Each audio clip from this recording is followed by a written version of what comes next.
All right, welcome back, everyone. Some pretty freaky stories tonight to go over. There's a best-selling book right now that details some pretty disturbing findings against Dr. Anthony Fauci. It's actually one of the best-selling books right now as well. But it explains many different scandals, including how his organization was and he himself was allegedly overseeing a program that abused children that maybe led to the deaths of dozens of orphans because they were using them in experiments for HIV medications, which, based on documents, appears to have led to the death of many of them. I'll be going over the details we have on this. There's a lot of blank spots still left in the investigation, things that need to be confirmed, but it's pretty shocking information and information that's publicly available, just not widely known. BBC has talked about it. AP previously has talked about it. It's now coming front and center yet again. Be detailing this tonight, exactly what we know.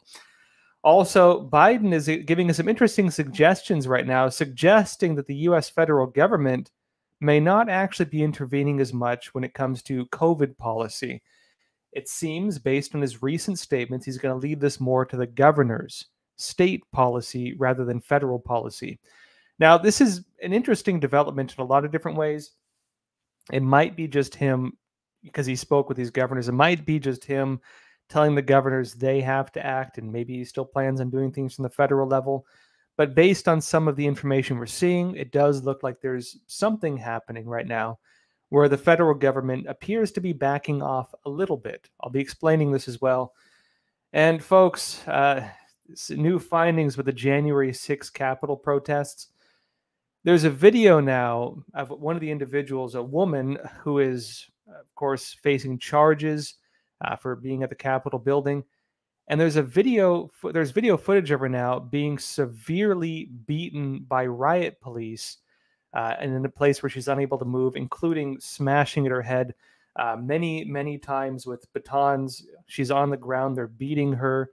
They're punching her in the face, pulling her hair, shaking her about, macing her.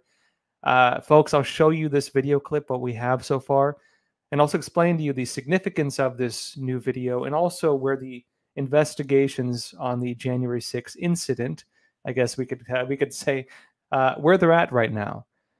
Folks, a lot to go into tonight. Real briefly as well, we do have a new YouTube channel. That's Crossroads Highlights. We're going to be migrating the old YouTube channel to the new one. And so, and also we still have Epic TV as well. And so, folks, again, thanks for being on Epic TV. But folks, pretty soon we're going to stop broadcasting the lives on the old YouTube channel, and it'll be just on the new one, which is Crossroads Highlights. You can find that in the link in the description below. You can also find it at the bottom of the screen right here, which is ept.ms/Crossroads Highlights. So if you haven't already, please be sure to like, subscribe, hit the notification bell. And again, going forward, pretty soon that's going to be where we do these lives each time. So that said, folks, it's good seeing you all here. Wild stuff going on. Tower and Star, you said, yes, RFK's book. Yeah, that's right. This is Kennedy's book we're going to be talking about. Cassie Hanson, the commies retreat. Something's going on, Cassie. It's an interesting shift. I'll give my take on what's happening with it. Just Vicky. Now we are calling it the incident. I don't know what to call it. Some people call it, the great walkthrough of the Capitol building. Some call it insurrection. Some call it a normal protest. Frankly, it's politicized no matter what you call it. It was a protest. I was there. Reporting outside, I was like people were taking selfies with me in like the parking lot. It was what I saw of it was not at all violent, but I wasn't right up in the Capitol building, of course. All right, folks, that said, let's jump into this first stories for the night. I want to talk about what's happening with this book now, really giving an expose on Dr. Fauci. Now, I'm going to be focusing on one part of this. The book has many different, pretty serious claims about him.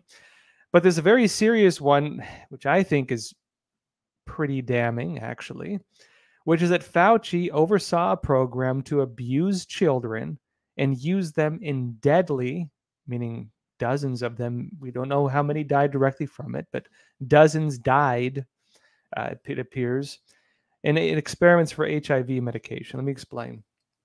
Now, Dr. Anthony Fauci is the focus of a new best-selling book This exposes the corrupt business of medicine and politics. And among the major revelations on this is how Fauci oversaw experiments in the 1990s, throughout the 1990s, funded by the NIAID, that abused foster children, orphans, in human experiments for an experimental HIV drug where many children died. Now, this book is from Robert F. Kennedy Jr., and it's titled The Real Anthony Fauci, Bill Gates, Big Pharma, and the Global War for Democracy and Public Health. Now, this is a best-selling book right now. This is not just some random book on the internet. This is a best-selling book right now, and some really major information in it. Yeah, and Shannon Haney, you're noting, yep, in NYC. Yeah, some of this did happen in New York City. This wasn't like it's if you're abusing orphans, it's pretty bad no matter where you do it, of course. But this was in New York City, folks. Now, before we go deeper into this, we have our tonight's sponsor. It's American Hartford Gold. I'm sure I'm not the only one who's noticed certain things getting more expensive. With a government that's printing trillions of dollars, and inflation is now on the incline. Now, if the government continues its money printing and spending, the dollar could lose its coveted role as the world reserve currency. So it's with much appreciation that I introduced today's show's sponsor. That's American Hartford Gold, which is giving some ideas on how to diversify your income, your retirement, and your savings. American Hartford Gold can help give you options to diversify with a portion of your portfolio in physical gold and silver. They can also help you move your existing IRA or 401k market into a precious metals IRA. And to make it easy to do that, they're one of the highest rated firms in the country with an A+ rating from the BBB and thousands of satisfied clients. If you call them right now, they'll give you 1 ounce of silver free for every ounce of gold you buy. You can call them at 877-260-2764, or you can text Joshua to 65532. Again, that's 877-260-2764, or text Joshua to 65532. And folks, again, big thanks out to American Hartford Gold for sponsoring tonight's episode. That said, let's go a bit more to what's happening with Dr. Fauci, because it's looking pretty bad. Let's put it that way. Now, the Epoch Times did speak to the book's author. This is Kennedy Jr. He told the Epoch Times that while he's researched plenty of scandals, right? He's been on the front of a lot of this, researched plenty of scandals, plenty of controversies. This is what he said. He said, quote, "The chapter on Tony Fauci's experiments on children and animals, it was stunning." Now, the book says the experiments were likely illegal, and it characterizes them as, quote, barbaric experiments on children. Now, it compiled many open source reports on this, meaning it's not just this book making these claims. And you can go and look at these. This includes a May 2005 story from the Associated Press, which details how during a human experiment with the drug dapsone, D-A-P-S-O-N-E, it says this, quote, "Researchers reported some children had to be taken off the drug because of serious toxicity. Others developed rashes, and the rates of death and blood toxicity were significantly higher in children who took the medicine daily rather than weekly." Now, based on this, they're assuming that the medicine may have had a role in causing those deaths. And AP added this as well. It says, quote, "At least 10 children died from a variety of causes, including 4 from blood poisoning. And researchers said they were unable to determine a safe, useful dosage. They said the deaths didn't appear to be directly attributed to this drug, dapsone, but nonetheless were disturbing." Now, dying from blood poisoning while undergoing medical treatment, and those taking the drug regularly appeared to be dying more than those who did not. You can look at the circumstantial evidence of that and draw your own conclusions. We can only say so much, though. Now, notably, the AP article back in 2005 did not mention NIAID or Fauci, but evidence pointed in this direction that was revealed during a congressional hearing the same month that this came out. And so there was additional information that came out at that time. I won't go over everything. There's a lot to go into if we go over everything. But There was a hearing, congressional hearing at the time, where evidence came out that did point to them. Now, other public sources of information, just among the evidence on this, includes a 2004 documentary called Guinea Pig Kids from 2004. Folks and others detailing the experiments on children get this, they were experiments on children at the Incarnation Children's Center in New York City. Now, Kennedy Jr. said he learned from a researcher for the documentary who explained how they found the graves of children who died in the NIAID sanctioned experiments. It also notes a 2009 investigation by the nonprofit Vera Institute of Justice from 2009, which found that 80 of the 532 children in the experiments died while in foster care, and 25 of them died while enrolled in a medication trial.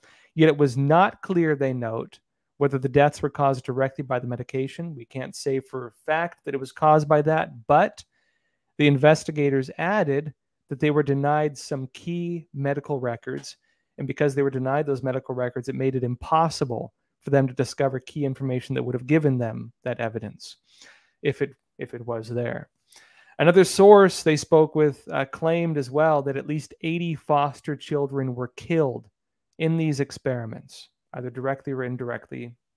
Evidence is not yet fully available, but we'll see if there's more investigations on this. And meanwhile, get this, in addition to all this, Forbes is now reporting that Fauci is on track to receive the largest retirement payment in the history of the U.S. federal government. That's over $350,000 a year if you were to retire now, it seems. It states this is Forbes. On Christmas Eve, Dr. Anthony Fauci turned 81. However, he's not retiring just yet. If he did, Fauci would reap the largest federal retirement package in U.S. history. Our auditors at openthebooks.com estimate Dr. Fauci's annual retirement would exceed $350,000. Folks, that's $350,000 every single year. Thereafter, his pension and benefits would continue to increase, though through annual cost of living adjustments. Fauci has 55 years of service as a federal employee. Well, folks, we'll see where this goes, because this book and its claims, and this is not new information technically, talking about Fauci overseeing this program, again, on HIV medications being done on foster children, orphans, allegedly also with not really the go-ahead from their guardians, from their legal guardians as well, and many of them dying during those experiments. Information that would draw a direct line between the medications and the cause of death is not fully available yet, but we'll see if it is available, because some of the key documents on that were not made available to researchers previously. But we do know, going back to documentaries and articles, BBC and others, 2005, 2004, that it does appear that there were documented cases that those who were taking these drugs, given these drugs, administered these drugs, experimental drugs, notably, that more of them died while taking it regularly than did not. Circumstantial evidence would suggest that if you're giving a certain group a certain medication and they start dying, and you're not giving it to another group and they're not dying, well, maybe it's the medication you're giving them that's causing them to die. And this is, well, very likely child abuse, whether or not it caused death in these children. But folks, this is a program, according to Kennedy Jr., overseen by Dr. Fauci and run by the funded by the NIAID. Same organization, same individuals now running this newest experiment, this newest human experiment using experimental drugs under federal emergency authorization, which we're not able to see the information on from the FDA approvals, and has, well, emerging information detailing possible health threats as well. It seems there's a pattern here, right? Now, concerning stuff, hopefully we will see more investigations on this. A lot of that's going to depend on these documents maybe seeing the light of day. We will see if anything happens. We can expect as well some more pressure to get that information out, because, again, this is a best-selling book. And also, again, we'll see how the government reacts to this. Now, simultaneously, it seems interestingly that there's a shift being taken when it comes to federal government policy on the lockdowns and on COVID mandates and other things. Now, Biden right now, he's suggesting that the federal government, well, we'll see, but he's suggesting that the government may not be intervening as much in the pandemic policies. It seems now he's kind of pushing this onto the governors. Now, this may just be that he was meeting with different governors in the U.S. He had a meeting with them, and it might have just been something he said during the meeting. Biden sometimes says things that go off policy. He does do that. And so it's not quite clear, but assuming that he meant what he said, something may be shifting. Now, on this, Biden is saying there is no federal solution to the COVID-19 pandemic. This is an interesting departure from previous policy, and I'll explain that in a bit. Right? He's saying now that this gets solved at the state level rather than the federal level, meaning that the federal government, we assume, if there's no federal solution, may be backing off a bit. And he's putting this now on the states, the governors and the mayors. Now, Biden made these statements during a December 27th meeting with the National Governors Association and the White House COVID-19 response team. He also stated this, quote, "It ultimately gets down to where the rubber meets the road, and that's where the patient is in need of help or preventing the need for help." Those of you not familiar with that statement, rubber meets the road, it's like where the tire meets the road in terms of where things connect. It's an American saying, of course. Now, he also noted that some governors were curious, interestingly. Some governors were curious on possible vaccine requirements for domestic air travel. This has been something that Dr. Fauci has been debating because, again, Fauci was saying that the U.S. should seriously consider such mandates, making it so that if you want to take a domestic flight, that you have to show your vaccine passport. But Fauci seems to be walking that back as well. And he's saying people should not expect a mandate. We can assume he's saying not a federal mandate, but it's interesting to see that the governors were curious about this, suggesting that some states may be considering implementing a policy like that. Now, based on this, I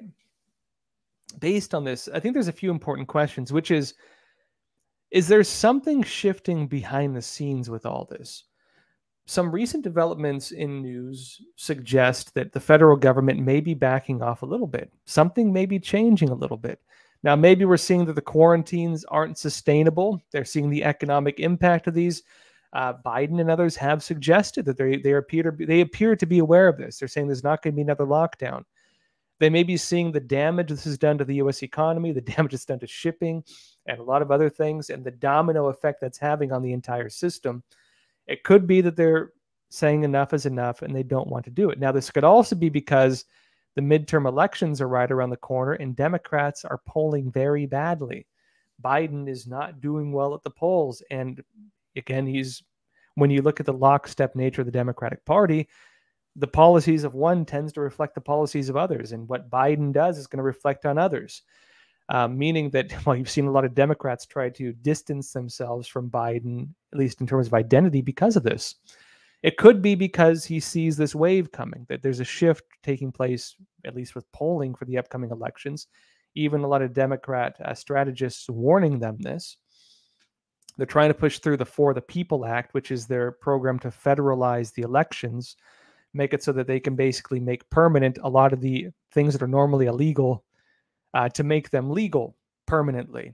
A lot of the things that were changed, a lot of the election laws that were changed during the last election because governors had emergency powers and a lot of other things were in place for them to change election laws and do things legally that would normally be illegal because they, again, had a bit of gray area with the vaccine lockdown policies and emergency powers. They want to federalize the elections, but they're having pushback even from within their own party. Senator Manchin, for example, Representative Manchin, for example, pushing back on that, meaning that they may be looking for other ways to try to avoid major midterm losses. Now, it's unclear, this is speculation, of course, why we're seeing this shift in policy, but it is clear that the Biden administration appears to be walking back its policies on some of these fronts. Now, as this is happening, just as another example, the CDC is now shortening its quarantine guidelines for the general population. Another walking back of policy, interestingly. Now, this reverses a previous recommendation, and it cuts the number of days Americans need to spend in isolation if they catch COVID-19 from 10 days to 5 days. In other words, isolation is now half as long as it was previously.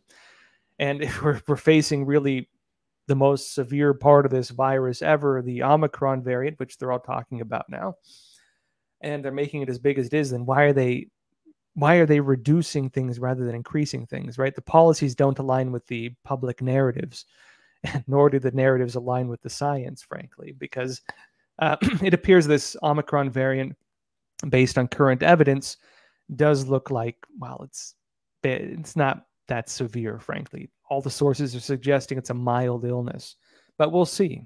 Again, now, CDC's recommendations now, this is regardless of vaccination status, meaning that if you catch it, whether you're vaccinated or not, you got to quarantine for 5 days. Still, again, it used to be 10 days. Now it's 5 days. This allegedly follows, which actually raises a whole other issue because, part of the reason why they're having this forced vaccination policy is because they say people who are unvaccinated can transmit the virus. But if people who are unvaccinated, or if people who are vaccinated can still transmit the virus, then where's the reasoning for this, right? In other words, they're saying you're a threat. You're a public health threat. If you are not vaccinated, you're a public health threat. You're not vaccinated because you can still transmit it. But they're also acknowledging that you can still transmit it even if you are vaccinated. So you figure out the discrepancy of those two narratives. But back on the CDC issue, this allegedly follows data showing that people who contract the CCP virus are the most infectious 2 days before and 3 days after they start showing symptoms. This also comes amid data showing the Omicron variant is leading to far lower hospitalizations than previous strains. In other words, based on the evidence, this is on the decline, not the incline. But also amid government claims that the virus season may peak in January. They're suggesting that we may see the peak of Omicron within the next couple of weeks. We'll see. Now, with all this said, the big question going forward on this is going to be how governors and mayors, because Biden's saying it's a local state policy issue now, how they choose to regulate. We can look at New York City as an extreme case of this, where Mayor Bill de Blasio, he's leaving office, but right before he's leaving office, he's implementing a vaccine mandate for businesses that's even stronger than the mandate Biden tried to put through, that's being being heard by the Supreme Court. Now, on that, it's important to note, de Blasio, as he makes this policy, he's doing this as he's leaving office. He didn't do this, while he was fully in. He didn't do this a few months ago. He's doing it right before he leaves office, meaning de Blasio doesn't need to deal with the political or social consequences of his actions. He doesn't need to deal with the pushback of it. He's leading that to the next mayor coming in. And again, we'll see whether it holds up. Just briefly on this, de Blasio, among many other policies, made it so that every business in New York has to have their employees get vaccinated. This is more extreme than the federal policy, the one that Biden tried to push through that uses OSHA and basically, says that companies with over 100 or more employees, not all companies, but 100 or more employees, have to require either vaccination or regular testing for their employees, and also gives some options for, again, being excluded from that based on, religion or other medical conditions or whatever. Mayor Bill de Blasio's does not do a lot of that. Mayor Bill de Blasio's is more extreme, and again, he's doing this right before he leaves office. We'll see again whether it holds up, and also we'll see whether Biden's holds up, because as I mentioned before, the Supreme Court is hearing the case not just against the OSHA mandates, but also against the mandate for medical workers. And early information, there has been some early leaks on this coming out. It's not clear how accurate these are because, take leaks and speculation with a grain of salt, of course. Use your own logic with this, right? Especially when it comes from the legacy media, because you do see them say things that turn out to not be that true.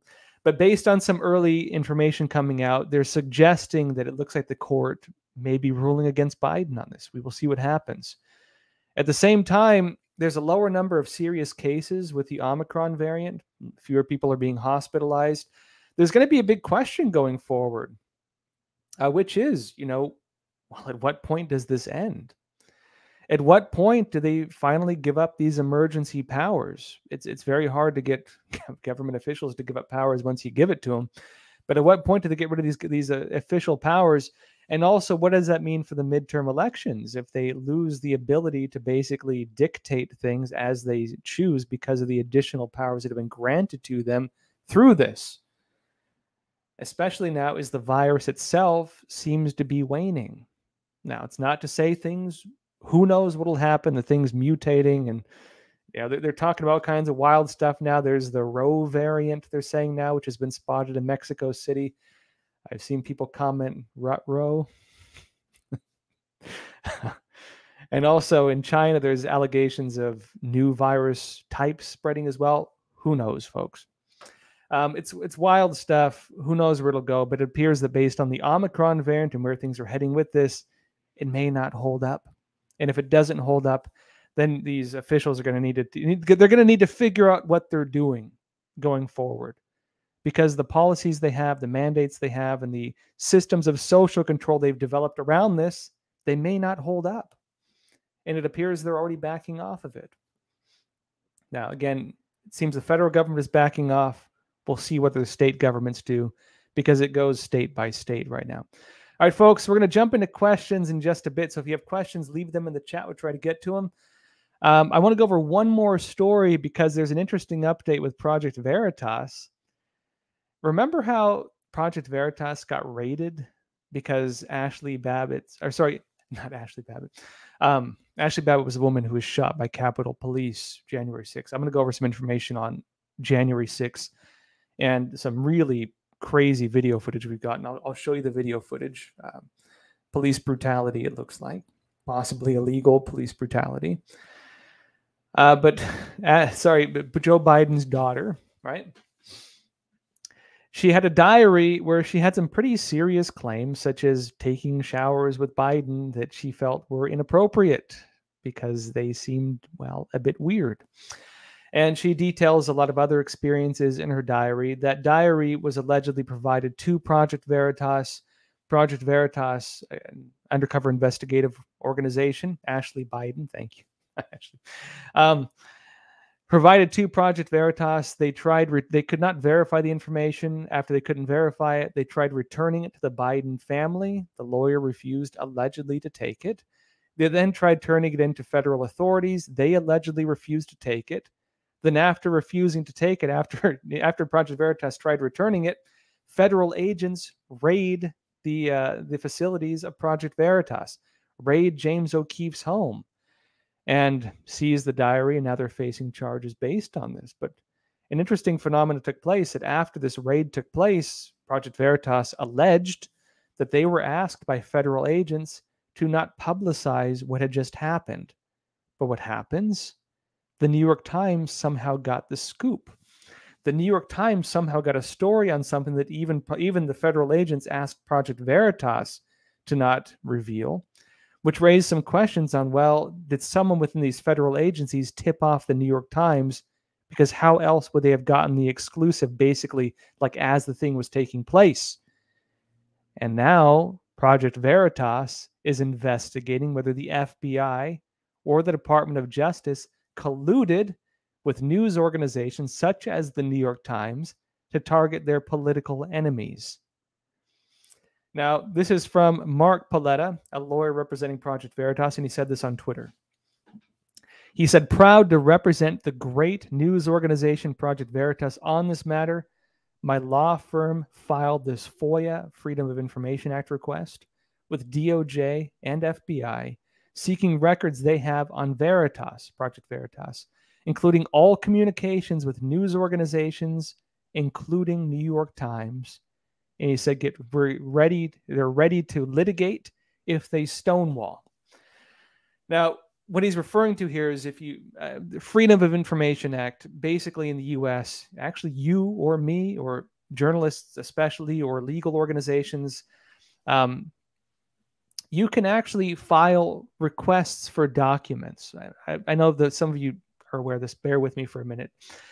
You can file requests for information in the United States from federal agencies, from U.S. government officials. And they're required by law to provide this to you. Sometimes they don't do it, even though they're legally required to. And so sometimes the only way you can actually get it is if you sue them. And right now, Project Veritas has filed one of these requests for information, and they're threatening to sue, again, the DOJ, Department of Justice, and the FBI if they refuse to provide this information, meaning they're probably going to get this information. And this is going to raise some serious, credible concerns, as well as this, we're waiting for this, some serious concerns that someone in the FBI or the Department of Justice or some other agency may have alerted the New York Times of a politicized story. And also maybe we'll see the communications with this on why they did it, whether this was a rogue employee or whether it was done officially. Some pretty serious stuff, especially when it comes to collusion between intelligence agencies and news agencies, and especially as it relates also to the politicization of the Department of Justice itself. Again, we'll see whether this was a rogue individual, how it happened, because it did obviously happen somehow, but we'll see. All right, folks, that said, let's jump into some questions. First, though, I should mention again, we do have our own official platform now, which is Epic TV. This is a video on-demand platform. We have movies there. We have our own drama there now, which is a good cop. Be sure to check it out. We have a lot of great shows. I'm also doing a lot of exclusive interviews. Had a really good one just recently. The full interview is up on Epic TV exclusively, although you can find some clips of it on our YouTube channel. This is an interview with Alex Newman where he's detailing, and it's, if you have kids, if you're interested in education or just in general interested in history, it's worth watching. He details how the American public education system, actually the international public education system, basically works to intentionally dumb down society, where they're intentionally teaching kids to basically be illiterate. And in addition to teaching them to be basically illiterate, also teaching them to become essentially pawns of political policy. He explains the history of this, and it's very interesting. If you haven't checked it out already, be sure to. That's exclusively on Epic TV. That's epochtv.com/Crossroads. We'll jump into questions in just a minute. I'll show you a quick trailer now, though, of that interview. The agenda is revolution. The agenda is to overthrow the old system. So what we're seeing with this promotion of critical race theory in America is just a continuation of this Marxist tactic. You need to have a fault line, and so they've divided America up now into oppressor and oppressed, and they're using this to instigate revolution. You're teaching children to hate others because of their skin color. And what do you think the motive behind that discrepancy is? And the purpose, I think, quite simply, is to use that fault line to create a conflict, to discredit the ideas of the United States, and ultimately to overthrow that system so that they can pave the way for what they want to rebuild in its place, which is a totalitarian system.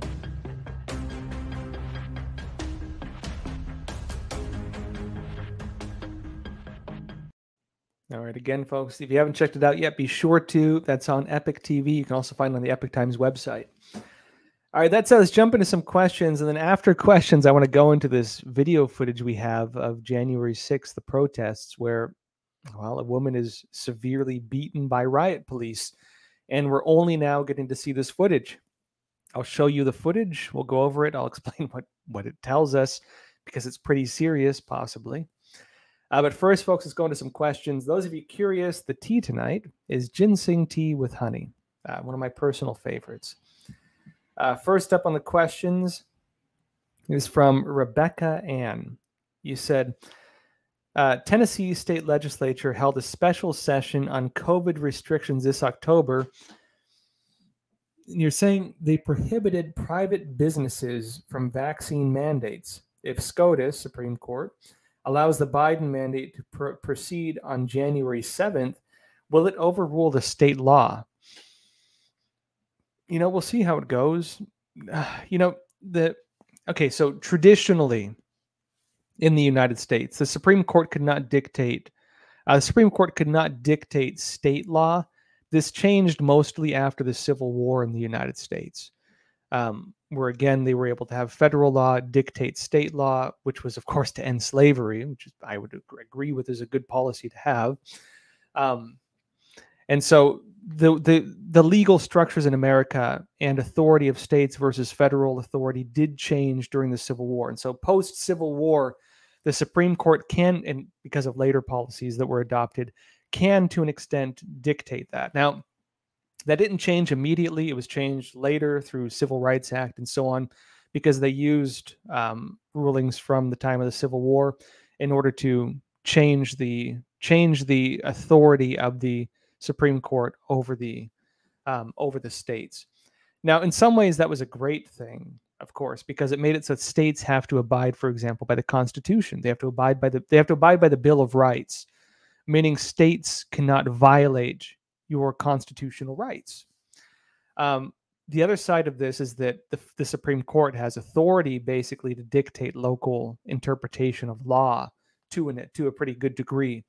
And so because of this, it could be the case, and we'll see how it goes. It could be the case, because there are some exceptions depending on technical details of each case individually, but it could be the case that the federal Supreme Court decision on this can determine state laws, meaning that whatever happens with the Supreme Court's decision on whether or not Biden's vaccine mandates for businesses with 100 or more employees are legal or not, this could determine state law across the U.S.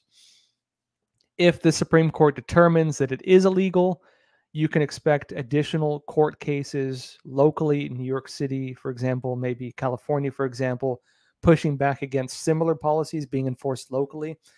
If it's determined to be legal, you can expect the Biden administration to continue to advance these policies. Remember when Biden first announced that policy, it was followed by talk of making it so that this would be for every employee at a business, not just companies with 100 or more employees. So this will be real serious in terms of determining where things go on these policies. Next question from Tim Doc G. He said, if I remember correctly, a year or more ago, you mentioned that Xi Jinping may have jumped the gun by a decade or so and decided to fulfill the CCP's long-term plans early. Could that be why it hopefully seems to be falling apart? I think that may be the case. The last episode I did, I went pretty deep into what's happening in China right now. I won't go over a lot of that again because you can watch my last episode. We went really heavy on China in the last episode. But basically, there seems to be a lot of internal fighting within the Chinese Communist Party. All signs are suggesting things are getting really tense, let's say, among the CCP's top leadership. At the same time as well, there's international pressure mounting against the CCP. Even countries used to be very close to them, Australia, for example, India to an extent, really starting to not only distance them in Japan, not only starting to distance themselves from the CCP, but taking increasingly strong positions against the CCP and its policies. Even the Biden administration, a lot of people were talking about Biden's family financial ties to different Chinese businesses. They maintained a lot of the Trump sanctions, and they're not as aggressive and on the forefront as Trump was, but they're still doing quite a bit, including, for example, just recently banning any goods from Xinjiang because they're pushing back against Chinese slavery. And that's going to be if we have time, we'll get into it tonight. If not, I'll get into it in the next episode. That's going to have ripple effects. Walmart, Sam's Club, just about the entire garment industry, most of the automotive industry. Folks, you'd be shocked by how many businesses are at least partially dependent, if not heavily dependent, on Chinese slavery. And I don't mean businesses that are just underpaying employees. I mean slave camps, prison slave camps, using prisoners of conscience, whether it's ethnic based like the Uyghurs in Xinjiang or East Turkestan, depending on what you want to call it, whether it be religious believers like Falun Gong practitioners, or house Christians, or whether it be others. The slavery in China is a huge issue, and policy banning the banning the entry of those products from the US is huge. And based on this as well, talking about the kind of ripple effect happening through China right now, this is a blow to them, not just financially, but also politically, and also also socially.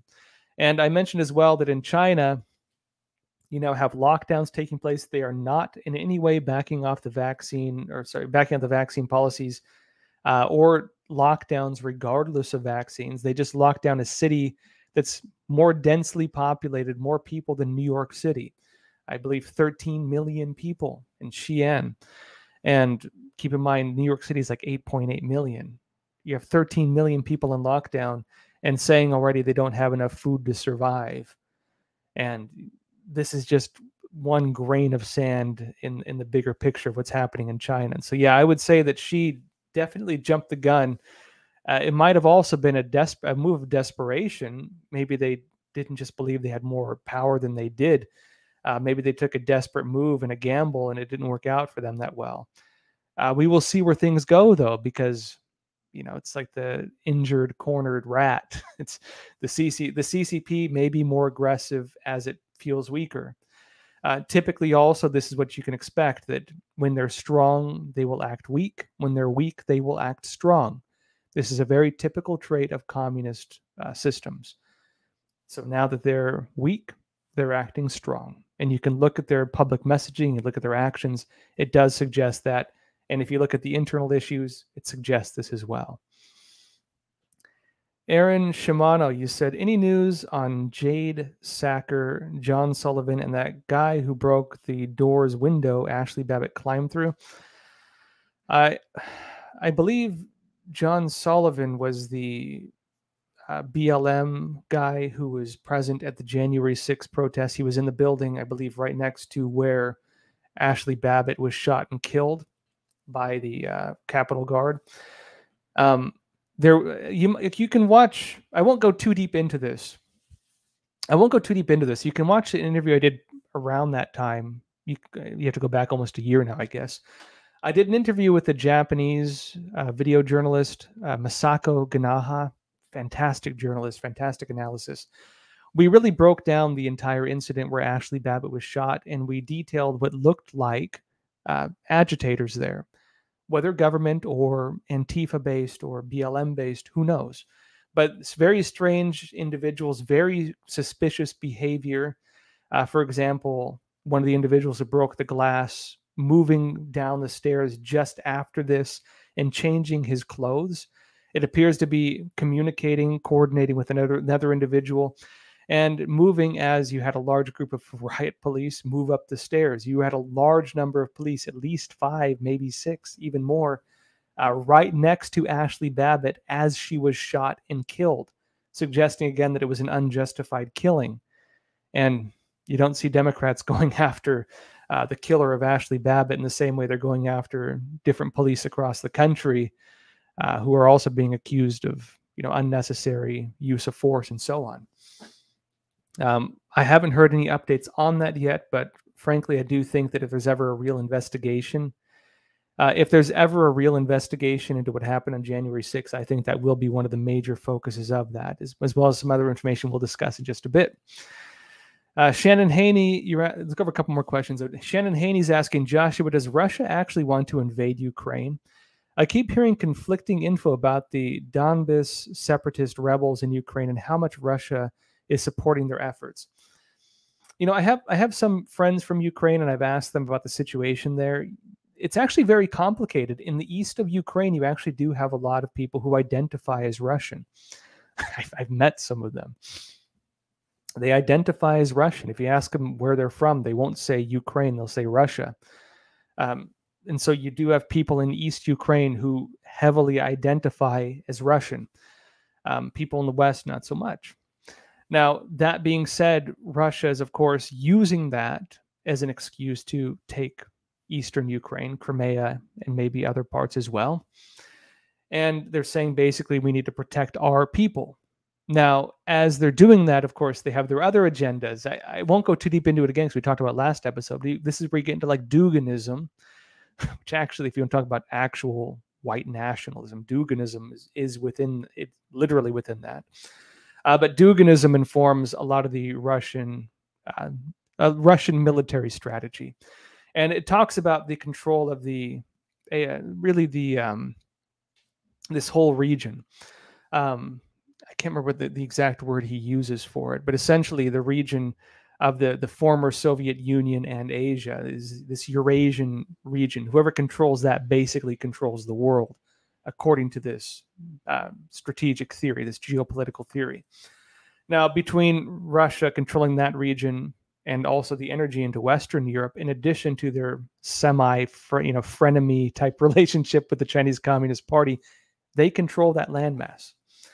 And based on that as well, they seem pretty serious on making sure that Europe, through NATO and other systems, does not push further east. Between Russia having a lot of influence over natural gas into Europe, especially during the winter when they're dependent on this, and they're not going to do well if they start a war with Russia.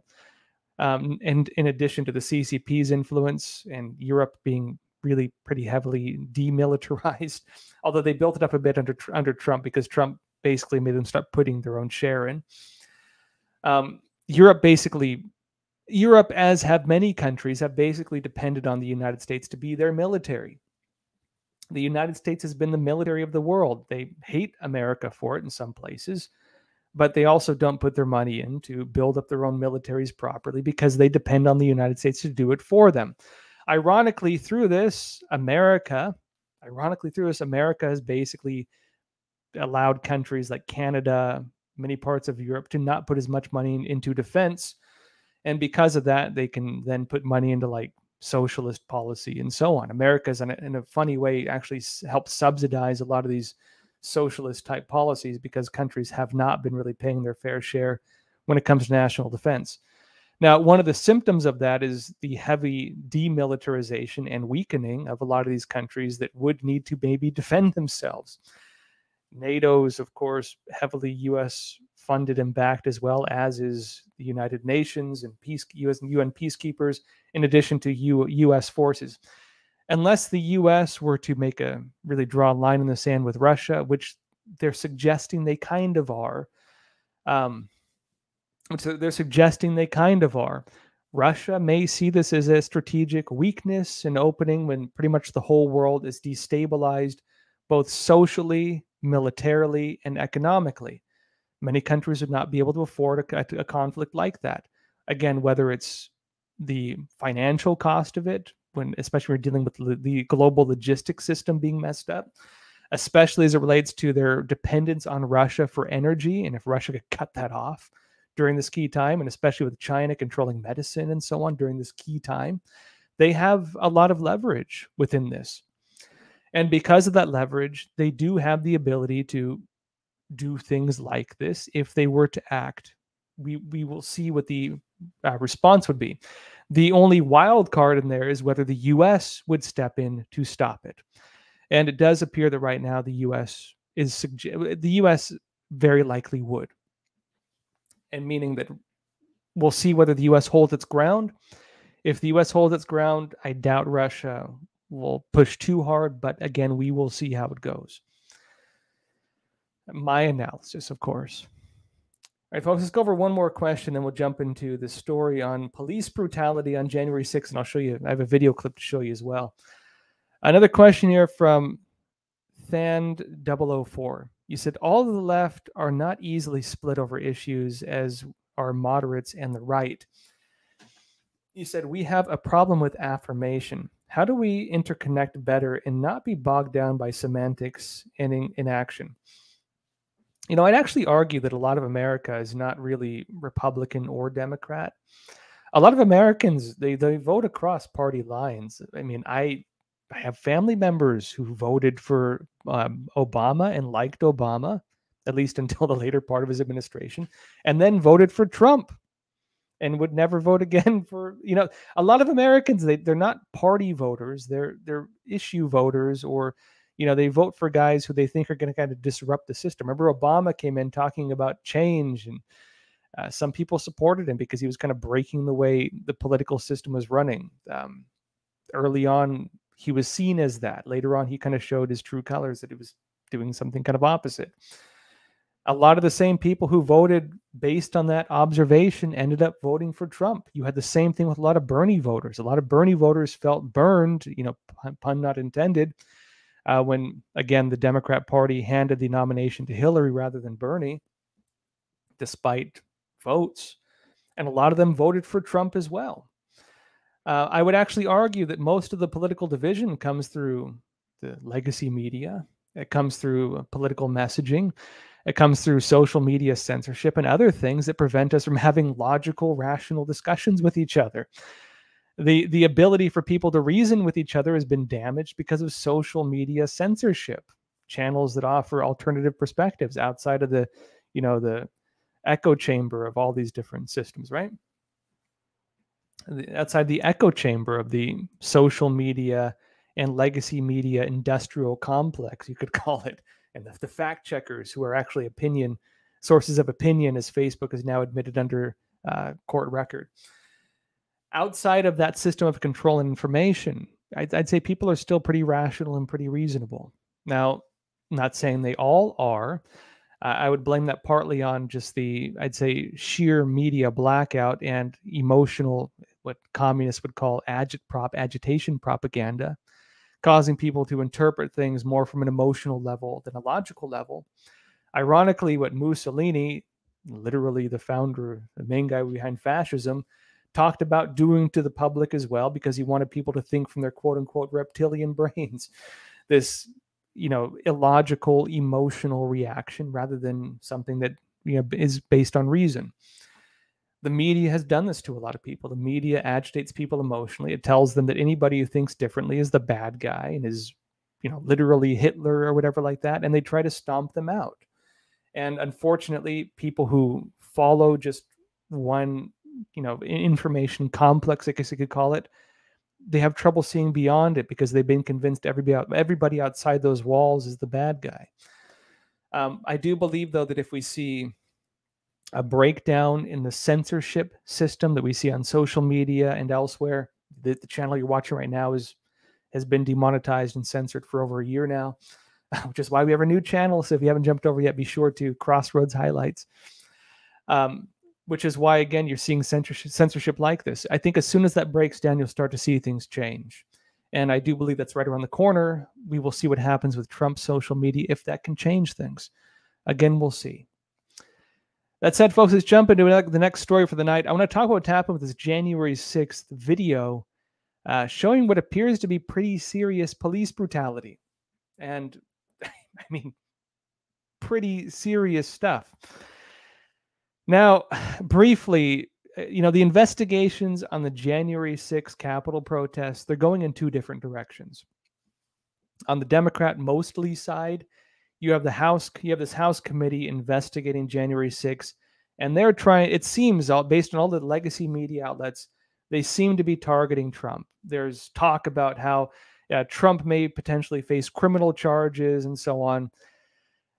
Put this in perspective, folks. They were saying the same thing for over 4 years when Trump was president. They said it when he was running for office. They said it when he was in office. They're still saying it. It hasn't worked yet. He was president at the time. He had executive privilege and he had executive protection. He can even possibly block the information from being released because it was under executive protection. The possibility of them actually getting him is very thin. Very likely that thing is just Democrats trying to really draw out this scandal because they need a scandal for political messaging going into the midterms. If they don't have a scandal, they don't have a strong message, basically.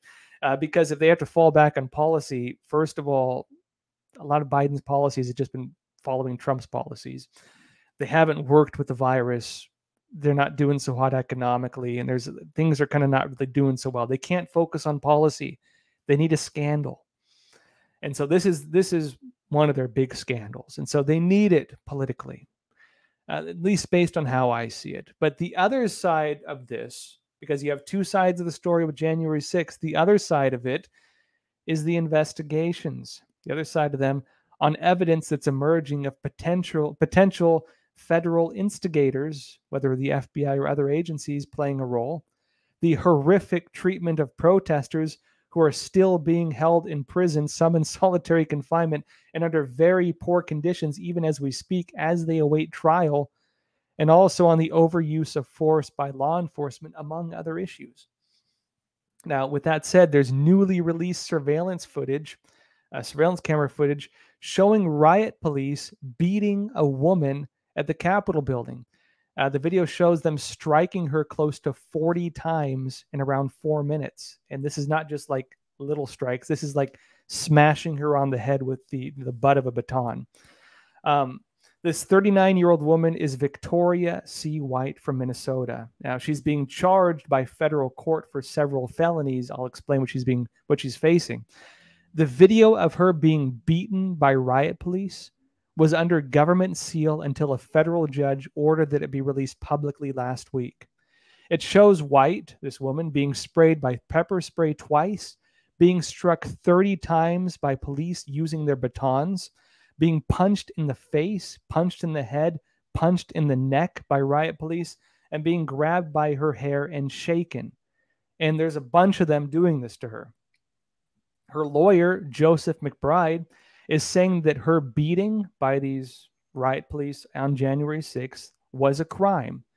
And he's saying a special prosecutor should be appointed for an independent investigation into this beating of this woman, who's ironically facing charges now. Now, that said, let me actually show you a clip of this. We'll go over it. Let me show you a clip of it now. Jump into that.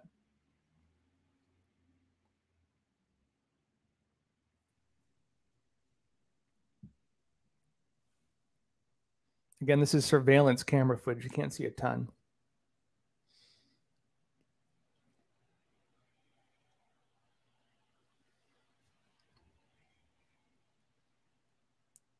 Now, I'll detail this in just a sec.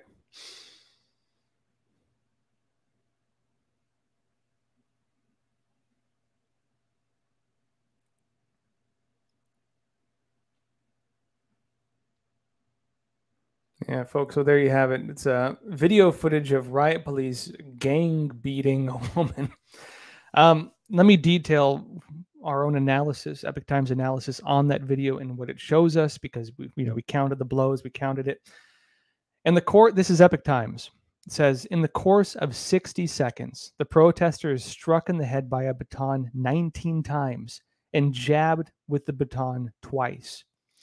After being sprayed with pepper gas, the protester climbs over people along the wall and escapes the tunnel. At that point, White is pushed back into the tunnel and finds herself within arm's reach of the officer with the white shirt. The video footage shows this. After about 1 minute into the video, White slumps down near the floor and is struck twice with a collapsible baton. She covers her head with her arm. The officer thrusts the butt of the baton at her and then strikes at her head. His baton becomes stuck in the crook of her arm, and he yanks it back while her arms flail. An officer standing above her sprays pepper spray in her eyes from less than 12 inches away. Over the next minute, she receives several baton blows and several jabs from the baton. In a roughly 10-second period, the officer in white strikes White's head. Officer wearing white, the woman named White, strikes her head 8 times. 10 seconds, 8 strikes, then punches her with his left fist.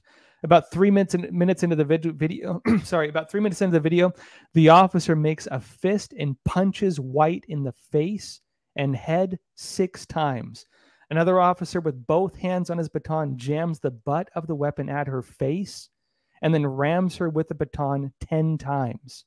The video footage shows this. Numerous times, White is seen gripping the edge of a riot shield. It might be trying to get her on like resisting because she's gripping the riot shield as they're beating her. Right? She's again gripping the edge of the riot shield in what appears to be attempts to stand. She is pushed back and forth as the crowd of police move about. At about the 4 minute 30-second mark, White is semi-reclined and looks at the two officers and said something. She earlier told an interviewer that she reminded them of the oath they took to defend the Constitution, which is an oath that officers swear in the United States. One of the officers grabs her arm, pushes her away, then pulls her back, causing her to fall to the floor. Now, folks, White herself is now facing charges for knowingly entering or remaining in any restricted building or grounds without lawful authority, disorderly and disruptive conduct in a restricted building or grounds, violent entry and disorderly conduct on Capitol grounds, parading, demonstrating, or picketing in a Capitol building, impeding or attempting to impede law enforcement officers performing their duties. Maybe she was impeding them with her face. I don't know. And obstruction of Congress. Her case is one of the 625 listed in the Department of Justice for the January 6th protests. Now, we'll see what happens with this. This video is pretty bad. The judge had this publicly released, suggesting, and the judge actually overseeing a lot of these cases is even talking about even the civil rights of some of these individuals who are still being held in very poor conditions, many of whom are under solitary confinement. But there's also many other issues around January 6th that really need to be investigated.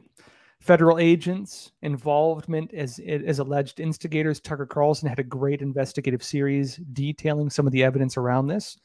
Why, for example, Twitter deleted Trump's tweets telling people to be peaceful and to go home, as they're trying to pin this on Trump and suggesting Trump instigated this. If Trump instigated it and then Trump tweeted out to be peaceful and to go home, why did Twitter delete those alerts to be peaceful and go home? Why would they delete that? Why was Trump's offer to deploy the National Guard rejected? And also importantly on that, who rejected Trump's offer to deploy the National Guard? Was the shooting of Ashley Babbitt a crime, given officers in other parts of the U.S. are being charged for murder on similar grounds? Less than that, actually. And ironically, the political difference among politicians on their positions on this. What about the excessive use of police like we just witnessed in that video? And what about media disinformation, including claims that protesters killed an officer? Remember those claims? Legacy News was talking about this. They claimed that Officer Sicknick was beaten to death, that people beat him with a fire extinguisher. That was a lie. The media lied to you about that. Who spread that lie? Where did that come from? And also the misleading or untrue statements from public officials, for example, claiming they were cowering under their desks as people were banging on the door when they weren't even in the building. All these folks, I think, do warrant investigation. I believe that there should be a federal investigation into what happened on January 6th. I just hope that these issues will be investigated because there's a lot that does warrant serious investigation. This gets into the broader issue as well of whether right now we have a real investigation of this House committee or whether we have a politicized investigation that's not investigating a lot of the key things. This is my list of things that should be investigated. We will see what happens because, again, come midterm elections, the tides may turn. If Republicans take the House, they could launch their own investigation, and we could see the other side of this. We will see where it goes. All right, folks, that said, it's getting late, so we'll call it a night. Again, I do these live Q&As every Sunday, Tuesday, and Thursday, so be sure to join us again next time at 10:30 p.m. Eastern Time. Again, also, we're broadcasting simultaneously on Epic TV, the old Crossroads channel, the one that's censored and frozen, basically, and our new channel, Crossroads Highlights. So if you haven't subscribed and hit the notification bell on Crossroads Highlights, be sure to. We're going to be migrating this channel over to the new channel, Crossroads Highlights. And so pretty soon I'm going to be just doing them on Crossroads Highlights and on Epic TV. So if you haven't already, please be sure to move over because soon we're just going to be doing them on the new channel. All right, folks, that said, I mentioned as well Epic TV. We have a lot of other good programs there. If you want to support Crossroads, a great way to do it. Please tell a friend or a family member about Epic TV, epochtv.com/Crossroads. We have a lot of other content there, some great stuff. I mentioned as well, one of the programs we have is Shen Yun Creations. If you want to watch some beautiful music, beautiful dance, be sure to check it out. Something positive in your life. Shen Yun is a New York-based performing arts company. The Chinese Communist Party tries to get their shows canceled all the time because they're restoring the culture that the CCP has tried to destroy. They're a fantastic show, really done some fantastic stuff. Be sure to check it out. Again, I'll show you a trailer at the end of this video of some of their content on Epic TV. With that said, folks, as always, please take care of yourselves, stay informed, and stay free. Thank you.